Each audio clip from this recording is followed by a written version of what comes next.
Well, hey, all you wiretappers out there. Glad to be back here in studio, Gangland Wire. This is Gary Jenkins, retired Kansas City Police Intelligence Unit detective, and I have an interview for you. This is going to be a historical fiction author. This is going to be a historical fiction book by a writer whose family lived the life of whose family li this gonna be a who is this book is gonna we're gonna talk about a book. We're gonna talk with an author about the book. We're gonna talk with the author, Linda Stasi. We're gonna talk with the author, Linda Stasi, about her book, The Descendants.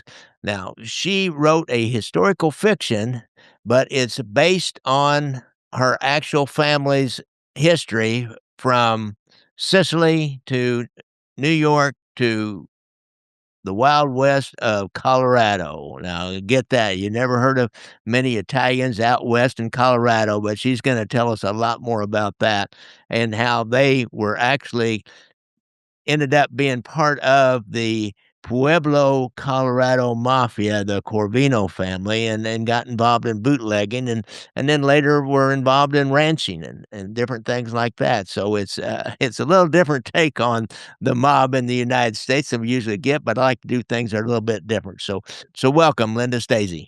Historical fiction, how much of it is true? Is it from family Well, stories or all the and stories are and I'll true. ask you that here in a little bit, okay? All the stories are true, alright. All the stories are true. Um, uh, it's based on not only stories that were told to me by my mother and her sisters and my uncles and so forth, but it's also based on a lot of actual events that took place while they were living in Okay. Colorado. And it's based on the fact that, people don't know this. We watch all these movies and we think everybody who settled the West talk like John Wayne. Yeah. There were 30 different languages spoken Yeah. right in the mines of Colorado. Yeah. My Oh, uncles yeah. rode the range, and they were drovers, and they were Italian. I mean, they were first generation. They were born in Italy, and Interesting. they made their way with all these other guys who were speaking Greek and Mexican and you name it. It wasn't a lot of people talking like, "Hey, how you doing, partner?" How you doing, pard? Talking like I do. Right. But it took a Well, long time for you to you end can up. blame the movies for that and Yeah, the dominant, Caucasian culture for that. right. There was what was the movie? The Martin Scorsese movie, Killers of the Flower Moon, Oh, yeah, where yeah. all the, Native Americans spoke like they were from, like, movie set in in Oklahoma or something. It was like, "What?" Yeah, well, it's So the movies, I what I'm guess. trying what I really started out doing is writing a book about my mother and her crazy sisters who were Mhm. unlike any women that I would have thought would have been around at that time. Yeah. They were rebellious and they did what they wanted and they had a terrible, mean father. And I also wanted to tell this story. That's what I started out telling. But I ended up telling the story of the resilience of the immigrants who came to this country. Yeah. For example, with the Italians and the Sicilians, there had been earthquakes and tsunamis and droughts. So Rockefeller sent these men that he called padrones to the poorest sections of Sicily, the most drought affected section, looking for young bucks to come and Mhm. work. And he promised them, he'd say, "Oh, the president of America wants to give you land. He wants to give you this, that." Well, they found themselves taken in the most horrific of conditions and brought to Ellis Island, where they were herded onto cattle cars and taken to the mines of Colorado, where they worked 20-hour days. They were paid in company scrip, Yeah. so they couldn't even buy anything. Their families followed them. They were told that their families were coming for free, and they were coming for free, but they weren't. They had to pay for their passage, which could never be paid for because it was just company scrip. And then in 1914, the United Mine Workers came in and there were all these immigrants, Greeks and mostly Italians, and they struck, and Rockefeller fired everyone who struck. So the United Mine Workers set up a tent city in Ludlow, and at night, Rockefeller would send his goons in he actually paid the National Guard and, a detective agency called Baldwin Felts to come in, and they had a turret-mounted machine gun that they called the Death Squad Special, and they just start spraying. Mm, So, the striking miners built trenches under their tents for their women and children to hide when the bullets started flying. And then at some point, Rockefeller said, You're not being effective enough. They haven't gone back to work. Do what you have to do." So these goons went in and they poured oil on top of the tents and they set them on fire and they burnt dozens of women and children to death. They went in, the government claimed it was 21 people, but there was a female reporter who counted 60 something, and they were cutting the hands and the feet, the heads and the hands off of people, the children and women, so they couldn't be identified. It all ended very badly, and none of Rockefeller's people or Rockefeller got in trouble. They went before Congress, and Rockefeller basically said they had no right to strike, and that was that. So here are all these men and women now living wild in the mountains of Colorado, not speaking the language, not being literate, not able to read and write, and living in shacks on mountains in the in the blizzards and whatnot.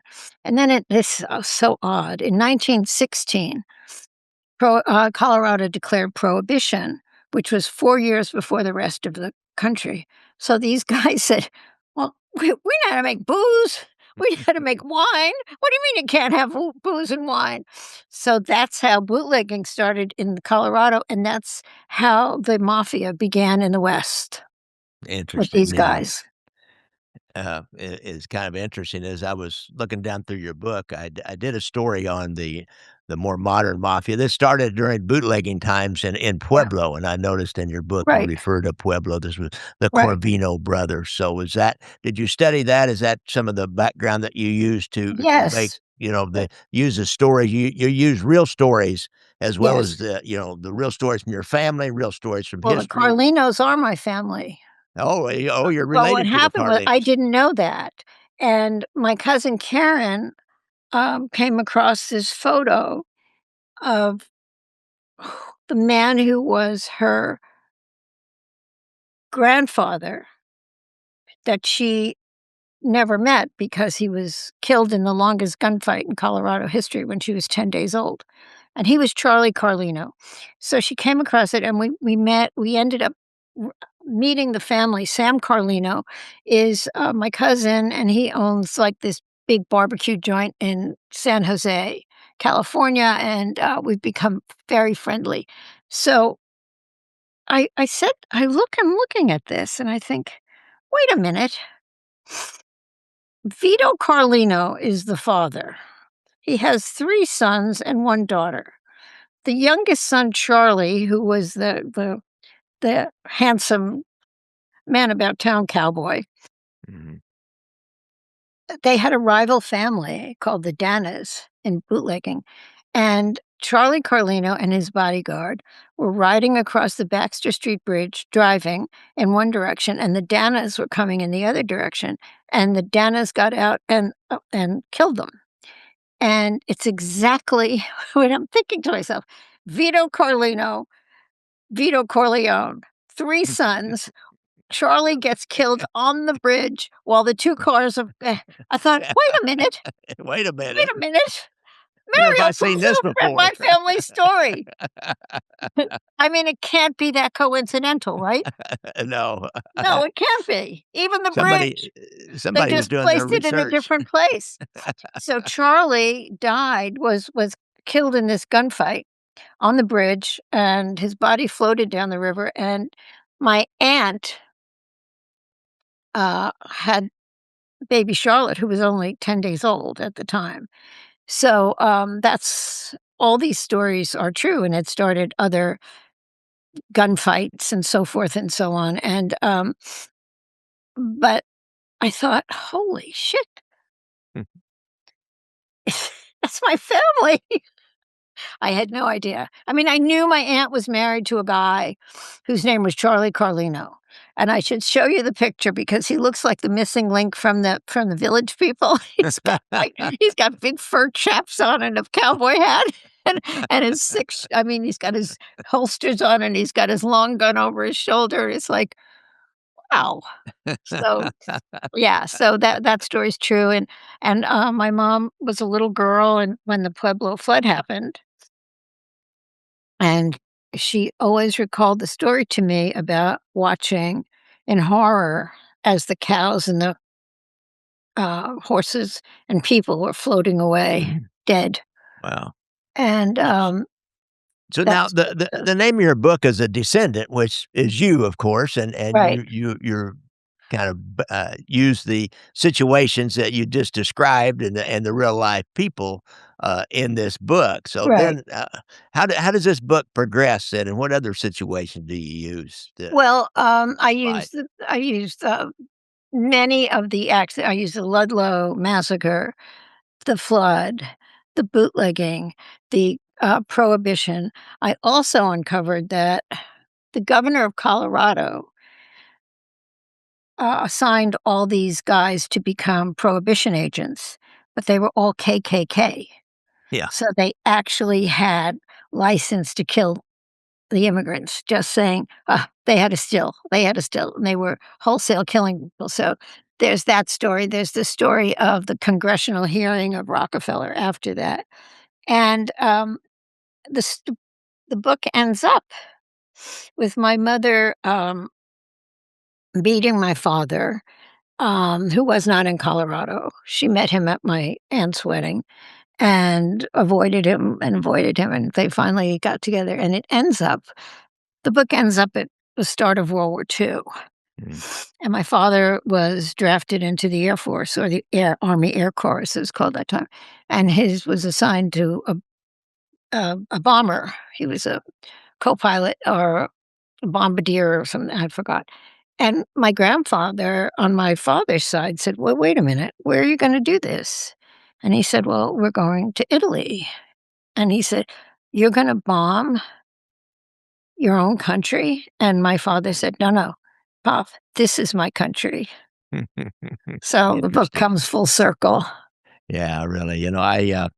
Uh, sometimes I start I'll do a program here for different groups or for the library once in a while, and I always like to start it with, first of all, folks, remember, uh, Italians came here after, really horrible conditions in southern Italy and Sicily, and they came here Right, and they're just looking for a little slice of American right, pie. That's all they want is some of the American dream. And they were like taken everyone. advantage of. They were darker. They had a different language, so they didn't fit it. They couldn't like the Irish and the Germans were already here. They had all the good Right, jobs. They had the businesses, and so now the Italians they're kind of sucking hind tit, as we used to say on the farm. They're picking up the scraps as they right, can to form businesses, and so it sounds like, and they also went into I know they went in the lead mines down here in South Missouri because there's a whole, right, immigrant population, Sicilians, that in a small town right, called Frontenac, and they also sounds like they went out to the mines in Denver, Colorado, so it's right, based on that, diaspora, if you will, of people right, from Southern Italy, and they're scrapping trying to get their piece of the American pie. right. And I think that, I also wanted very much to change the same old narrative that we've all come to believe that, Italians came here, they went to New York, they killed everybody, they were ignorant Yeah, slobs, and, you know, my family had a ranch. They were yeah, ranchers. They had herds of cattle, it's like, that's just been dismissed, none of this as though none of this existed because, yes, they were darker, because they had curly hair. There's a passage in my book that's taken actually from the New York Times where they say that Southern Italians are greasy, kinky-haired criminals whose children should never be allowed in public schools with white yeah, children. yeah. They used to print stuff like that. I've done some research in old newspapers and not only Yeah. about Italians, but a lot of other minorities. They print some horrible, horrible, horrible things Well, like every minority goes through this, I yeah, guess, when they everyone. come here. I think so. Part of it's a language problem. You hear people say, "Well, Yes. why don't they learn our language?" Well, what I say is, did you ever try to learn a foreign language? It's hard. It Right. is really, really hard. I've tried. It is really hard. I got fired by my Spanish teacher. Exactly. You know how She hard it is. fired me. I said, "No, wait, I'm paying you. You can't fire me." She said, "You can't learn. You just Yeah. can't learn." So And the my language grandkids is love to say, "She got fired by her Spanish teacher." but it's It's such a very barrier to hard any to kind of learn. success, not having the language is such a barrier to any kind of success into the, Right. American business community and that kind of a thing. So it's tough for people, and you got these people, young guys who are bold and they want to they end up having to feel like they have to take theirs. They have to take it because Right. ain't nobody giving it up Ain't back in nobody those giving days, nothing. and so that sounds like your family, they had to take however they took it, they had to take what they got. How did Right. that go down for them? Did And I they, mean, start out with a small piece of land or and build up from there? How did that go out? well, from what I understand, they first had a small plot and then that they didn't own. They just took it. And then as the bootlegging business got bigger, they started buying cattle and sheep, and, they just started buying more and more land, but my grandfather was wanted because he killed, some federal agent in the Ludlow Massacre. Uh, So he was wanted, so it was all in my grandmother's name anyway, so mm, she became, in my mind and in my book, she becomes the real, head of the family, and my grandfather, had a drinking problem, and, she made the business successful and so forth, and then I do remember a story that my mother told me, uh, that Al Capone came to the ranch at some point, mm, and all the kids were like, "Who's this man in the big car?" There was other mm, big cars, and then they moved to New York shortly after that, although some of they were allowed to keep the ranch with some of my aunts running it. I think there was a range war between the Dana family and the Carlinos and the Barberas, and they were told, "Get out of town," and they got mm, out of town. mm. And then they made a life in Brooklyn, and then my mom went back to Colorado and I'll be then darned. came back to Brooklyn. Huh. You think It's a about heck how these immigrants, how in the hell, even the ones who come here now, how in the hell do you survive? I don't You know. don't speak the language, you don't have the money, how do I you know. survive? I don't know. I truly don't I know. couldn't do it. I couldn't either. I couldn't either. I don't even wanna go to another country where I don't speak the language unless I I got know, it's plenty like, of "Why don't money you where I speak can English?" hire somebody to do stuff for me, let alone try to scuffle around and get a job, work I off the know, books, you gotta work off the books, so to speak, and take right. the lowest, hardest jobs that there are. I don't know. It's crazy. I don't really understand. But, so it's really interesting, the whole thing with the ranches and building up the ranches out there. I know we talked about Al Capone. Well, his brother, I think was it not Ralph, there was another Capone brother Which one? another Capone brother Oh, who I became a revenuer, and I've seen some pictures of him, and oh, he looks really? like a cowboy with a Yeah, hat and everything. He was in yeah. Nebraska or something. It's so funny, and I just, when I was growing up and I would tell people that my mom rode her donkey and then her horse to school, and they'd Yeah. always say to me, "But aren't you Italian?" Yeah.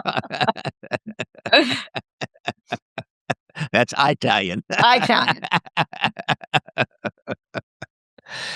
Yeah, it's, interesting. Now, yeah, of course, your mom was, I noticed something in there about being in, Los Animas in that area. Yes. Was there some family connection to that? And I say that because my wife's grandfather lived there his whole life in Los Yeah, Animas. well, Los Animas County takes in Pueblo, I believe. Oh, okay, that's Yeah, that's that the whole it's far a whole northern big edge the of whole big Pueblo. area, the I Las didn't Animas. realize it was that close to So I Pueblo. I think was my just in mom's birth certificate actually says Las Animas County, uh-huh. something like that, yeah, so Okay, alright. I didn't realize it was that yeah, Los Animas was that close. I think, I might be The wrong, city but oh, it could be. Have those big counties out west, yeah, a great yeah. big county, so they probably do.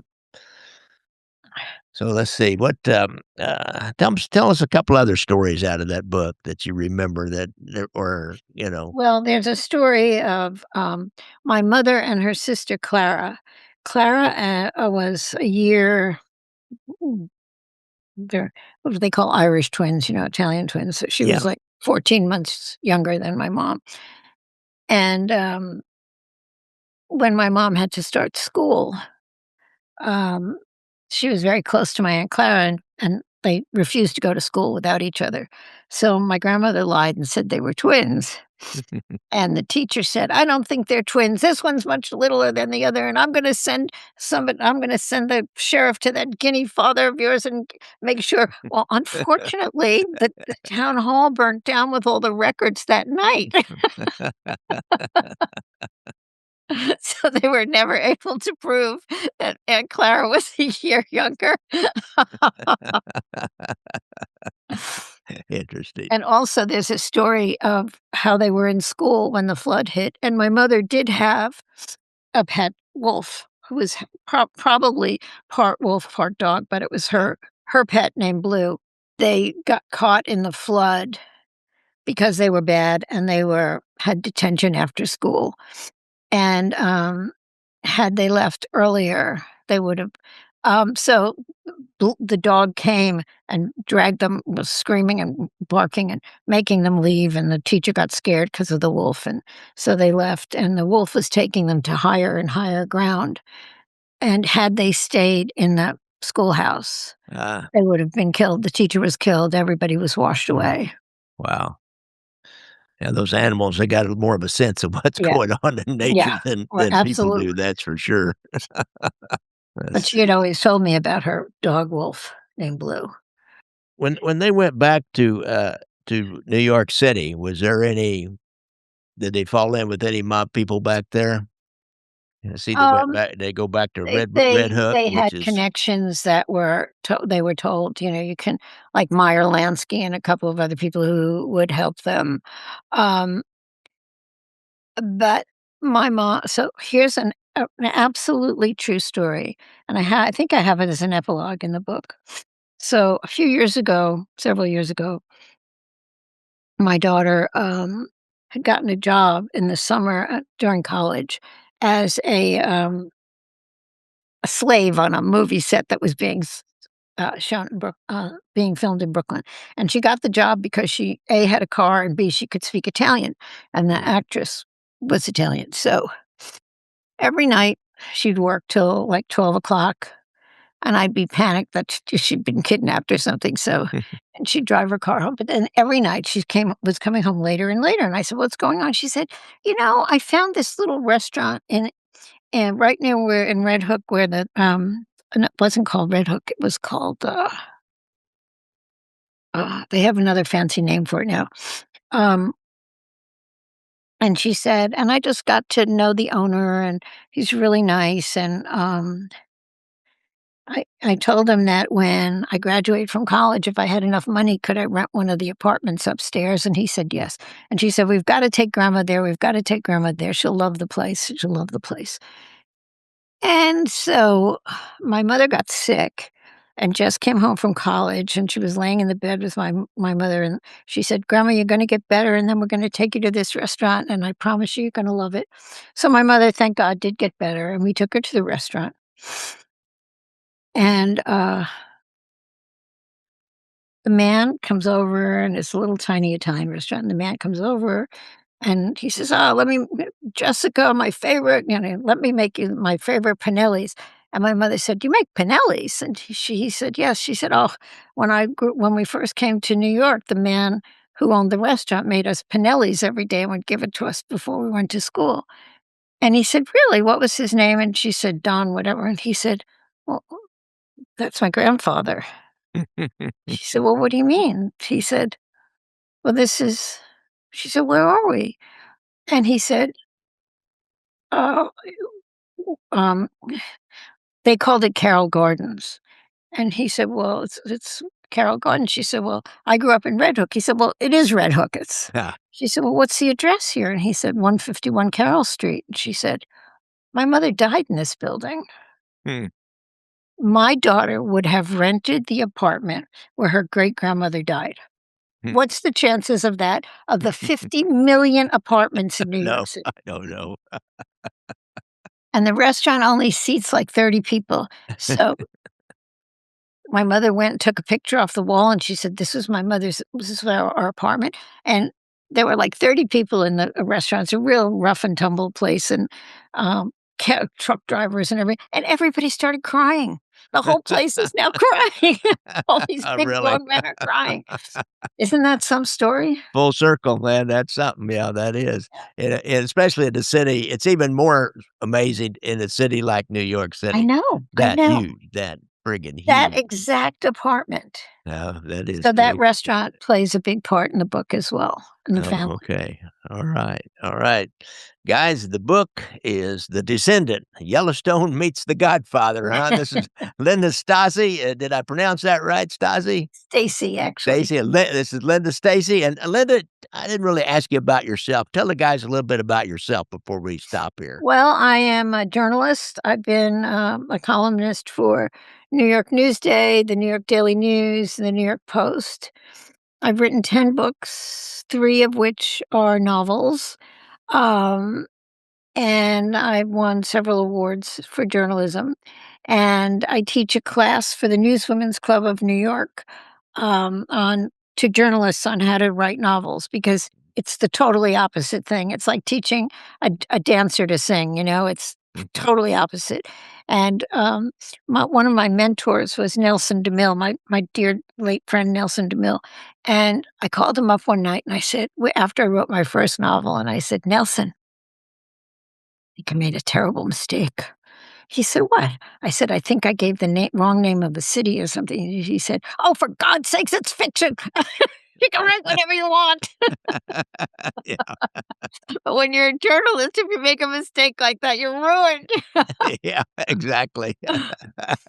So I Yeah, have we I never have let the a grown facts get in the daughter way and of a 3 good grandsons. story. Go ahead, I'm sorry.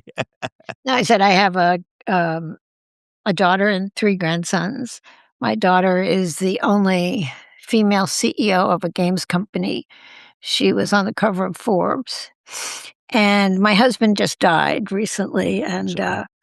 he was, quite the character. He got a full page obit in the New York Times. He's such a typical, wonderful New York character. So, I'm in this strange place right now where I'm mourning and one thing and celebrating my book on the other hand. It's a very odd place to be. I bet I can imagine. I can only imagine. Yeah, Well, life goes on, as we life say goes back on. home. Yep. Just it keeps going. All right. Linda Stasi, I really appreciate you coming on the Oh, show. thank you. I Thanks. I Thanks so appreciate you much. talking to me. You're such an All right. interesting guy. All right. Well, thank you. Well, thank you. Well, thank you. Well, thank you.